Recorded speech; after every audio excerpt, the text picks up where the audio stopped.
Hello friends, నేను మీ doctor Vandana, obstetrician and gynaecologist, Janani hospital, Narsipatnam.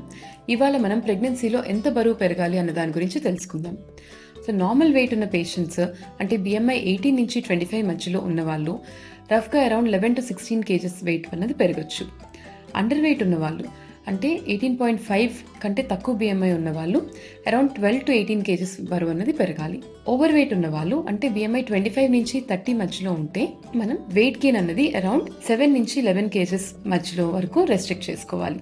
Obese patients అంటే 30 కంటే ఎక్కువ బిఎంఐ ఉన్నవాళ్ళు అరౌండ్ 5 to 9 కేజెస్ వరకే వెయిట్ గెయిన్ అన్నది రెస్ట్రిక్ట్ చేసుకోవాలి. మనం నార్మల్ పేషెంట్స్ గురించి తీసుకుంటే ఫస్ట్ 3 to 4 మంత్స్లో వెయిట్ గెయిన్ అనేది మినిమల్గానే ఉండొచ్చు ఆర్ సేమ్ వెయిట్ మెయింటైన్ అవ్వచ్చు. కొంతమంది అయితే అరౌండ్ 1-2 కేజెస్ వెయిట్ లాస్ కూడా అవుతుంటారు. సో అది వామిటింగ్స్ వల్ల కావచ్చు, లేదా గ్యాస్ట్రిక్ వల్ల ఫుడ్ సరిగ్గా తీసుకోకపోవడము. 4th or 5th మంత్ నుంచి రఫ్గా అరౌండ్ 0.5 కేజెస్ పర్ వీక్ అంటే అరౌండ్ మంత్లో 1.5 to 2 కేజెస్ వెయిట్ గెయిన్ అన్నది నార్మల్. సో మనం ఆ 1.5 to 2 కేజెస్ వెయిట్ గెయిన్ అవ్వట్లేదు అంటే మన డైట్ అది సరిగ్గా ఉండట్లేదా అన్నది చెక్ చేసుకొని ప్రాపర్ డైట్ తీసుకోవడం ఇంపార్టెంట్.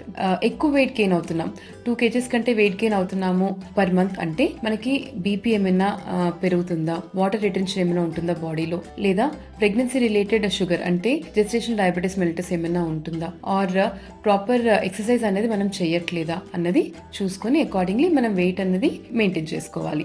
Thank you.